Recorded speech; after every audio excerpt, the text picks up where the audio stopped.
Well, good morning, church. My name's Jessy Vera, Campus Minister here, and I think I just effectively brought the mood of the room down from where we were. We're going to be watching a couple clips from the Barbie movie today, but don't get too excited. I only chose the sad ones. I don't know. I'm sorry. But I really love that song. Does anybody else love that song? I do. That's the song, What Was I Made For, by Billie Eilish. I have to admit, I am a huge Billie Eilish fan. My daughter Melody and we went to go see Billie Eilish in Omaha last November, and I loved it probably way more than a grown 45-year-old man should have. It was so funny, 'cause especially when she played that song, like the arena just went nuts. Like people weren't singing anymore. They were screaming, like literally screaming every word at the top of their lungs. And we had two people in our row that was doing that was screaming every single word to that song. And those people were my daughter and I. Like we I just love it. Like there's something about that song. That song was written for the movie Barbie, right? And you guys remember the Barbenheimer summer from a couple summers ago, right? It was nuts. Like Barbie was such a big deal. Barbie made $1.45 billion in worldwide box office, like big deal. This song won 2 Grammys, a Golden Globe, and an Academy Award for Best Original Song. Both the movie and specifically the song's use in the movie just resonated with audiences. People were going back again and again and again to see this movie and leaving with tears in their eyes, like absolutely moved by this movie. And it makes you wonder, like, why? It's a doll. It's just a doll. It's a movie about a plastic doll. Why did it move people so much? Well, I think what happened with this, underneath of this like creative, fun movie, the writers really got to the heart of some questions that our world, our society, people in this world are wrestling over. Some really big questions. Some things have been lost in the past couple decades that I think we're starting to see the ramifications of. Somewhere around 1960, there became a division like there hasn't been before in our society. A division between the sacred and the secular. Suddenly, with separation of church and state, people were saying, let's keep God to Sunday mornings. Let's keep God and religion in church where God belongs. And then in the rest of the society, it became unpolite. It became, not good manners to talk about religion, to talk about God. And these spheres became separate. But what that created in us was this longing for something sacred when all had been removed. And the funny thing is you notice like these spiritual impulses that we have, that kind of God put inside of us, still belong, but they just manifest themselves in different ways in our world now, right? People attend meditation and yoga classes in an effort to connect with something higher, right? The Calm app, when the Calm app came out, it went bonkers, right? It's now at the point where it has 180 million downloads. The Calm app has 180 million downloads and 4 million paid subscribers. 4 million people pay either a monthly, yearly, or lifetime fee for the Calm app. That means for $500, you can have Calm for life. I mean, that's a pretty great offer. And we see this manifesting itself in just kind of different ways throughout our society. Like people get into all kinds of cardio hip hop type classes or Zumba or whatever, and as a way to kind of just connect with some kind of community around something. There's this sense of like a loss of what is sacred, what is pure, and you kind of see that in like the way people get excited about like essential oils and clean eating and different kinds of diet and food trends. We see like concerts have replaced worship services. We see TED Talks have replaced sermons. There's this sense in each one of us of a need for something spiritual that has been removed and that has been lost. And the society can feel it. You can see it out there. It's why all of us feel so busy in our lives, because when you took God and religion out of the culture and said, stay over here on Sunday mornings, then it's left all of us kind of feeling flat and feeling empty, feeling like something is missing, because it is. And so in its place, our society has just put so many activities and things like this as an effort to try and draw meaning out of more and more experiences. If we just do more, then maybe it'll mean something. But these things were never meant to satisfy in the way that God satisfies. And so eventually we start to realize it's not working out the way that we think it should. When our kid doesn't make the A team or the elite dance squad, when the things that used to excite us just don't excite us anymore, then we get caught in this spot of asking the question that this movie and this song hit so well. What was I made for? That's what we're talking about today. We're asking this question today. We've been in this series of 10 questions, and each week been going through a different one. And this week, this is the question that we're asking. How can I know God's will for my life? What was I made for? How do I know what God wants me to do with my life? What is his will for my life? That's what we're going to be talking about today. This word, will, in the Greek, it's called telema. And what this word means is it's often connected, almost always in the Bible, to divine intention, divine purpose. When it's used, it's talking about God's will usually. And if it's talking about the will of humans, then it's talking about how the will of humans can align with God's will. It's the same word used in the Lord's Prayer, thy will be done on earth as in heaven. It's the same word used by Jesus in the Garden of Gethsemane when he says, not my will, but your will be done. And it suggests, like I said, this obedience, this alignment with God's sovereign plans for our lives. So how do we do that? How do we align our will with God's will? How do we do that in our life? Well, Paul, in this section of verses that was just read here today, in Romans 12, kind of starts to get at that for us and help us to understand what needs to happen in our lives so that we can even be at a place where we can hear God's will and begin to discover what that is. Now, I have to say from the outset, this is a message that is largely directed and geared toward those that consider themselves believers, right? And Paul gives that away right in the beginning when he says, and so, dear brothers and sisters. He's laying that out right there. He's referring to those that are in the church that consider themselves to be believers. And that's an important distinction, because everything that follows here and everything that I'm going to talk about today, it's about how the life of the believer, how we can align ourselves with God's will for our life.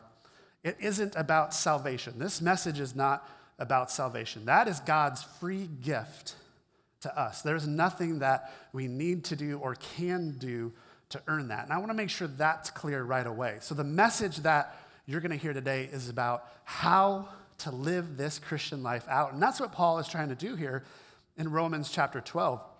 He spent almost all the beginning of Romans all laying out what God has done, why he is worthy of worship, and the incredible grace that we saw through his son Jesus upon that cross that is offered to all of us. And then he kind of turns a corner to say for the rest of Romans, now, because of that, this is how you live. And this is kind of where we landed last week, right? We kind of talked about this idea of worship and surrender. And I want to start there again today, because there is something about a life of worship and a life of surrender that is connected with the ability to hear God's will or to know what God's will is for your life. You have to be in that spot of someone whose heart is open to the King of Kings, Lord of Lords, and ready to let go of what we're holding on to and surrender, to live a life of worship and surrender, worship and obedience to align with God's perfect will. Now, from here, Paul goes into this. He says in verse 2, don't copy the behavior and customs of this world. Now, a better translation for that word would be this one in Greek, which would mean more conform to. I practiced this word like 15 times. I'm not even going to try it right now because that word looks bonkers. But the idea that's behind this word is this idea of like whittling, shaping, carving, molding. So that's why when Paul uses that word, that's what he's talking about. He says, do not conform, do not be shaped, do not be molded, do not be whittled into the patterns of this world. And so that leads to kind of our first thing, as we're asking that question today, how do I know God's will for my life? We have to start by asking, who is conforming us? Who is making us? We have to know our who. We sang about that a little bit ago, and Come Like the Wind, like, I want to know you. Yeah, there's this first connection that we have to have with who has made us. And there's a lot of voices out there trying to shape us, trying to conform us, trying to make us into what they say that we should be. We, on average, hear somewhere between 4,000 to 10,000 ads in a day. That is all depending on like how much TV watching you do, how much scrolling you do. But the people that figure these things out have figured out that for a lot of people, we're at the 10,000 words a day or ads a day that we see through TV, through scrolling. That's a lot of information come our way. And the low end is 4,000. That's still quite a lot of input in a day. They say that we hear or read 100,000 words in the average day. That is quite a lot of information. And each of these ads are all designed very professionally to get you to think something is missing in your life and that your life won't be complete unless you have this. You buy this. Marketing 101 is convince the consumer that their life just isn't complete without our product. So all of these ads that are so finely tuned to the things that we want or think we need in our lives, they're all designed to get us to feel like something is missing. How do you spend your time? We are a people of consumption. The old adage, you are what you eat, is kind of a true statement and implies to a lot of different things. What do you consume on an average day? Do you consume 10,000 ads, 100,000 words? And where does your time go? Okay, we're going to do a little experiment. I'm going to ask you to pull out your phones right now. Don't answer text messages. This is the honor system. Okay, pull out your phone. If you are not an iPhone user, I don't know how to help you. You can Google what to do. But if you are an iPhone user, right now, go into your settings, go to screen time, click that button, and pay attention to this number right here. This is your average amount of screen time that you spend, and it'll show you, it'll break it down per day in the week. This person, they're doing all right. They're at 2 hours, 42. That's not terrible, not compared to this person who's at 13 hours and 10 minutes a day. And I know I just said that, and some people went, yeah, that's a lot. That's a lot. Let me ask you this question as you're looking. You don't have to respond to anybody around you, but look at that number and ask yourself, what is getting the best of you in a day? How much time are you spent looking at things designed to tell you you're missing something and that the world can offer it? These things shape us. They conform us. Where is your time going? We only are awake for 16 hours a day, which means this person spends less than 3 hours a day in the real world with other people. Most of their day is spent on their screen. Now, if you glance down below, then you'll even see your top 6 or 7 apps of where you specifically spend your time. What does your top 3 look like? What is shaping you? Did something like the Bible app even make your top 5? It's not on mine. I'm gonna be real. My number is way too embarrassingly high for me to actually put my phone up there, because you'd be like, oh, this guy's just lying about everything he's saying up there. No, I'm just real. Like, I'm a part of this world too that gets sucked into these things as well. What is getting your time and your attention? What is shaping you? Are we being shaped and conformed by this world, or by the only thing that could actually offer us any life whatsoever in God? Is it, when you look at these kinds of numbers, is it any wonder? Okay, put the phones away now. I'm done. Put them away. Put them away. And you're not still looking at your hours. I can tell you that right now. I see you doing this, okay? That's enough. These things that pour these messages into our life, is it any wonder, you guys, that people resonated with that question from Barbie so much? What was I made for? People are looking for meaning, for something that matters in this world, and we're lost. We feel like we have lost ourselves in the midst of all these messages trying to tell us who we are. Sad clip number 2 from Barbie coming your way, where in the movie, this is towards the end, where she's gotten to the point where she doesn't really know who she is anymore. She knows what the world told her she's supposed to be, and she's lost sight of any kind of purpose or what her ending in the story will be. She's asking that question again throughout the whole movie. What was I made for? And she's lost until her maker shows up and helps lead her to a next step. Take a look.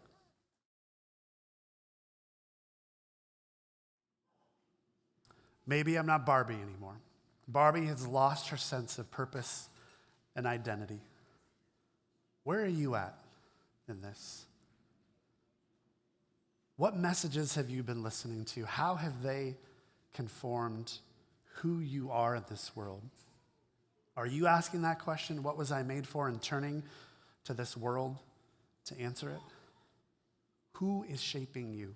Who is making you?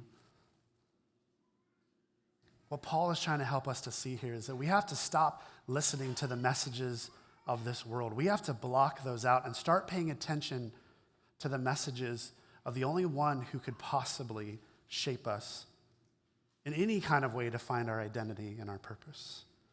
That is the Maker. That is God. Look at what the Bible has to say about us. That our Maker knitted us together in our mother's womb. That he made us fearfully and wonderfully. That he created us in his own image. That we are chosen, we're special, we're royalty, we're loved, we're strong, that we are created with purpose. These are the messages that bring life from your Maker. Back in Romans 12, it says here, let God transform you into a new person. Don't copy those behaviors and patterns anymore. They're not going to bring you life. They're not going to lead you to be able to find any kind of question of meaning or purpose in this life. Turn away from those. Don't copy the behavior and customs, but let God transform you. Don't live conformed. Live transformed by the only one that can bring that kind of transformation. And he'll make you into a new person, into a new creation. And then it goes on to say, by changing the way that you think. So God's transformation will begin in our mind. The confirmation, the conforming that the world does, that can only be an external conforming. God's transformation starts internally and transforms everything, both internally and externally. And it starts in our mind. If we can change the way we think, it changes our thought patterns, which changes our behaviors. We can live into that new person that God is shaping us and making us into when he calls us as his own. And then it says, once that happens, there's like a little bit of a process here. I hate to call our faith or Scripture a process, but you see a little bit of a process happening in here. When we can reject the patterns of this world, let God transform us into a new person by changing the way we think, then, and that's a big then. Once this, then you will learn to know God's will. And I find it interesting that it says here, learn. It's reminding us that finding God's will for our life isn't a light switch. It is a journey of growing, a journey of learning that we are all on to be able to find God's will for our life. So the first step to being able to answer that question is we got to know who is making us, right? And we got to learn to let God, the one who knows how to do this, be the one that is shaping us. Then second, we got to know our why. We have to know our why. Before we can get to the what is God calling us to do, we have to know our why, because when our what is informed by our why, it is so much more powerful. Take a look at this verse here. Luke 10:27. Love the Lord your God with all your heart and with all your soul and with all your strength and with all your mind, and love your neighbor as yourself. When I ask the question about why, what is our why? We all, first off, start with this one, that we all have the same why, and is that we are made to love God with our heart, soul, mind, and strength. And out of the abundance of that love, God calls us to love others in our life. So we all have that same general why. And then there's specific whys that we'll get to in a second, but we have to start there with love of God, which leads to love of others. And you see this kind of pattern often in Scripture, and it's a little bit of a key to figuring out your own why for your life. That God did something, and so then we do. Like this right here. God has done blank, therefore we blank. In really nerdy grammar terms, this is we ground our imperative in our indicative. And I even glossed over myself on that one. So this is what that means. We ground our what in our why. So for example, God has loved, therefore we love. You'll see this pattern over and over again in Scripture. It's in Romans 15, as I have welcomed you, welcome others. So part of learning what your why is starting to ask that question, what has God done in my life that I want to respond to? It may be asking the question, what are you a champion for? So several years ago, when I was on my first church staff, the pastor of the church brought in his mentor pastor to kind of work with the staff, do some dreaming, some visioning, some prayer ministry, things like that. And at one point, he gave a talk kind of like the one where you're hearing right now about your purpose, your identity, God's will. And then he sat us all in a circle on the staff. And he went around one at a time and pointed at us and said our name, and then said, in one word, tell me, what are you a champion for? Now, I must say, the word champion here doesn't mean like, what are you the best at? What are you the greatest at? That's not what that means. This is more like, what makes your heart beat? What gets you out of bed in the morning? Like, what are you an advocate for? What are you a champion for? What do you want to champion in this world? And so he started going around the staff one at a time, pointing at us, saying, what are you a champion for? What are you a champion for? And I'm like kind of sitting halfway on the circle, and I don't know what anybody in front of me said because I was at an absolute blank. I had no idea what I was a champion for. And like he's going around asking people, and I'm like, what do I say? What do I say? Or say, Jesus? That feels like such a Sunday school answer. Like, I feel like there's probably something better than that I could. Nothing's better than Jesus. But I was like, I could think of something, and like it's getting to me, it's getting closer, and I'm starting to sweat. I'm like, I don't know what I'm going to say. I don't know what's happening. He gets to the person next to me, and I'm starting to freak out a little bit. And then he looks at me, and he goes, Jesse, what are you a champion for? And I go, truth. And he smiles and moves on to the next person. And I have no idea what anyone after me said, because I was like, what does that mean? Like, where did that come from? I don't know what truth meant. And so I'm just sitting there thinking about it. And I started to realize, like, I come from a non-Christian home. And when I became a believer, I felt like I had learned this incredible truth that had been hidden from me for years. And I wanted other people to know that same truth.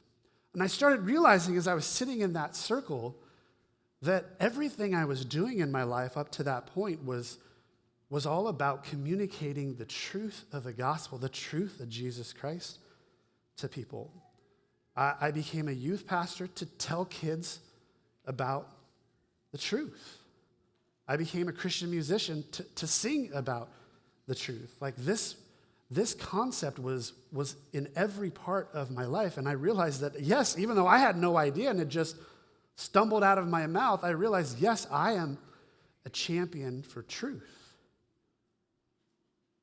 Because God revealed his truth to me, therefore, I want to be a communicator of that truth to this world. So I ask you that question today. What are you a champion for? What are you a champion for? What would your answer be? Write it down right now. Pay attention to the first thought that popped into your mind, because it might be God trying to give you some kind of spiritual hunch about your why he created you. Once you know that why, then we can circle back to the what. What is God calling me to do? Part of this question is super easy to answer because there is a general will that I talked about a little bit before that applies to all of us. So if you leave with anything today, no, I answered this question very clearly for you. Your will, God's will for your life is to love God and to love others. That applies to all of us. And there's some freedom in that because that means you don't have to stay stuck in indecision. You don't have to stay stuck with I don't know what to do. Should I get involved with this or should I go? You don't have to stay there because as long as you are through that, loving God first and letting that inform your love for others, then you're probably on the right track. And if it isn't the right fit, that you try something, then okay, try something else. If you try, being a shepherd at Hope Kids, and you realize you don't like kids, good, do something else. There's so many other things we could try, but that general will is for all of us to love God and love others. The harder question to answer is what is God's specific will for your life? And that is not something I can tell you from up here today.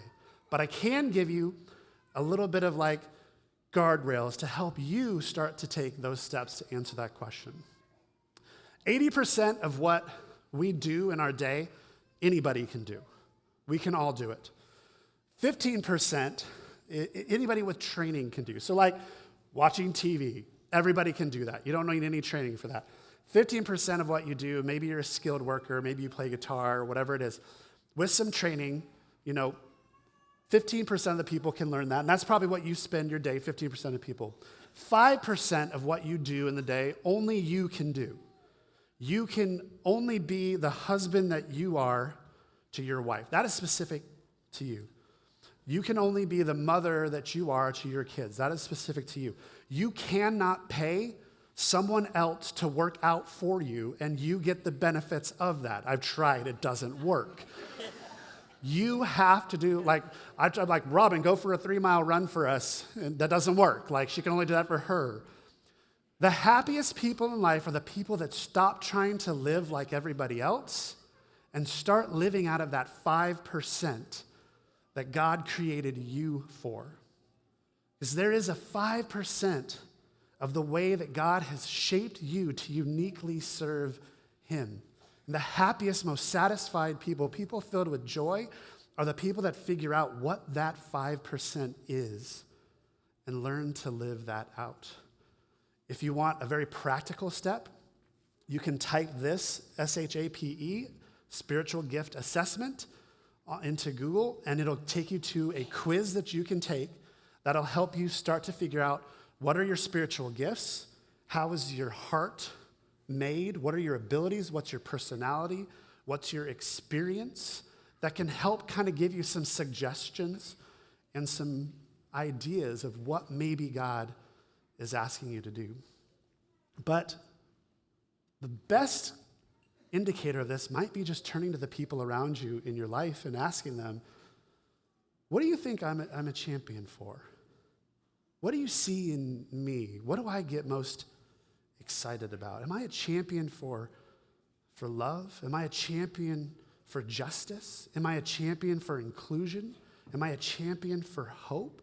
Ask the people in your lives. Ask God and ask the people in your lives.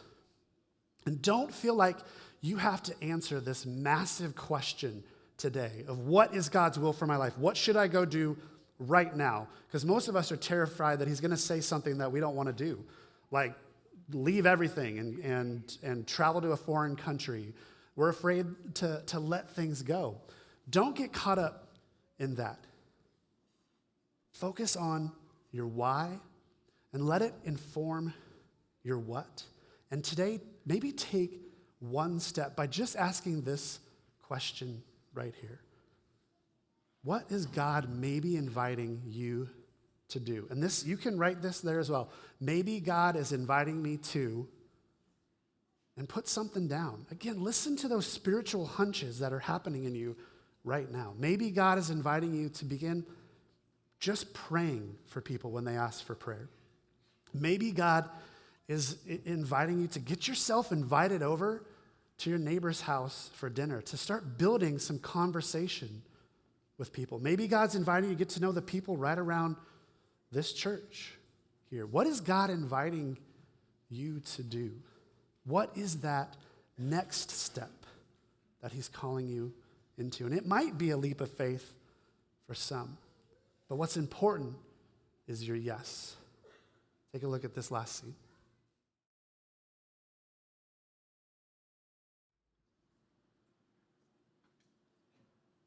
Take God's hand, close your eyes, and feel. What is he inviting you into?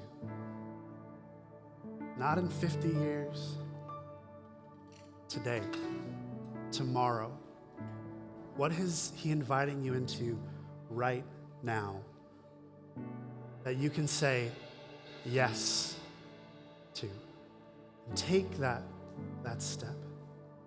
Away from the patterns of this world, not living conformed by everything trying to conform us, but living transformed by our Maker, by the only one that could give us any kind of purpose, direction in this life. Step into that. Know your why and let it inform your what. And take a step into it, because his will for our lives, what we are made for, is good and perfect and pleasing. He has great plans for each one of us. Good plans for us. And he wants to know what those are. He's not hiding them. Say yes. Step into it. Amen.